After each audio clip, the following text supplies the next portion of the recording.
and welcome to The Contracting Guy. I am The Contracting Guy. And the first thing I want to be able to ask you is this. If you watch this video, please like it. And if you really like it, or if you like the choices we have available, hit subscribe. This way you'll get alerted about opportunities that I put out, new videos and information you can share. Now, that's my housekeeping piece here. Let me go to the first thing I want to talk about, which is recently I was talking to a small business and they asked me, well, where do I start? And I look at them and I said, well, how about the beginning? The small business wanted to get into federal contracting and they kind of did it in a somewhat haphazard way. And they were not being satisfied with the organizations that were there to help him. I said, well, let me see what I can do to help you, but you have to be disciplined. In an earlier podcast, I talk about preparedness or being prepared or preparation. In this one, I want you to look at, well, where do I start?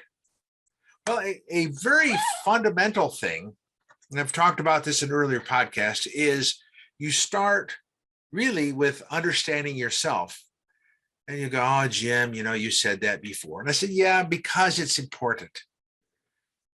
Understand yourself. Understand who your client, your customer would be, and also understand who your competition are. So you look at all this stuff. You kind of digest it. But where do you start? And a very simple way of being able to do that without having going deep into the weeds, as some would have you do, is really kind of looking at pull together a capability statement. Now, having said that, I don't like capability statements, but I do find them useful in being a catalog of what you do. So you list all this stuff. As a former contracting officer, I would only tell you to get a capability statement in a way to be able to tell you go away. We'll talk, and I had podcasts about that earlier. So watch that if you want to see that about capability statements. But more importantly, if you have a catalog of what you do, then you can use that to do the next step. So, hey, Jim, what's the next step, contracting guy? It's completing your SAM registration. Consider your catalog as being your notes to help you fill the SAM registration. Now that's a key thing. Where do I start? Capability statement. What do you do? How do you do it? What qualifications do you have? What NAICS codes? What PSC codes or FSC codes? All the other codes. Now, what do you got? You know that. You go into SAM. You start putting those things in there. Now, the question came up as to, well, what if I have, I don't want to put a lot of NAICS codes in there because, I don't want people to think that, I'm kind of throwing everything in there.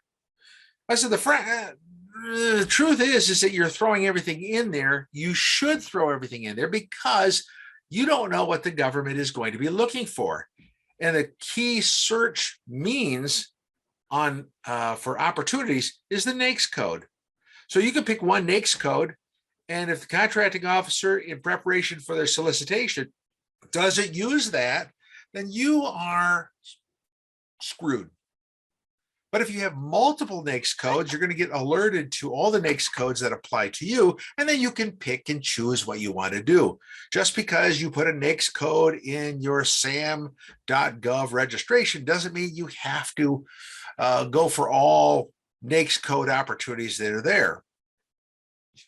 Now, going back to this capability statement, you would also identify if you have a particular socioeconomic category that you fit in, or multiple categories. For example, a Black woman veteran who's service disabled would get 4, and if she happens to be in a hub zone, well, suddenly 5. So you look at other things that will probably apply to you if appropriate. Now, it says, where do I start? Identifying who you are, and you do that through your capability statement.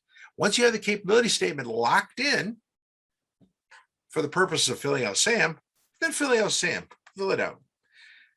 Now, the next step, after doing SAM, and if you have a socioeconomic category, particularly in veterans, you might want to look at the veteran opportunities that you have through CVE or in the future Small Business Administration. And those can be done through the process of certification there. Side note, bing, bing, bing, bing, bing. Side note is that if you want to do business with other businesses, there are certification bodies, NVBDC or NAVOBA, two different ones, that offer certifications for you to do business with really the billion-dollar club companies out there. So not all the money that's spent in the world is spent with and by the federal government. There are a lot of big companies out there doing lots of money, and you might be there taking advantage of that, because in most cases they have opportunities for their diversity program to be able to bring you in. You might want to take a look at that. That was sort of a side note. But apart from all that, you begin at the beginning. Understand who you are, understand who you are, and then you can pull this together to create a capability statement, then feed into SAM, and then you're going to be able to open up new worlds to you. I hope you understand that. I am the Contracting Guy. I'm out. Thank you for watching The Contracting Guy. Please like, subscribe, and share the video. We'd appreciate that. This is The Contracting Guy. I'm out.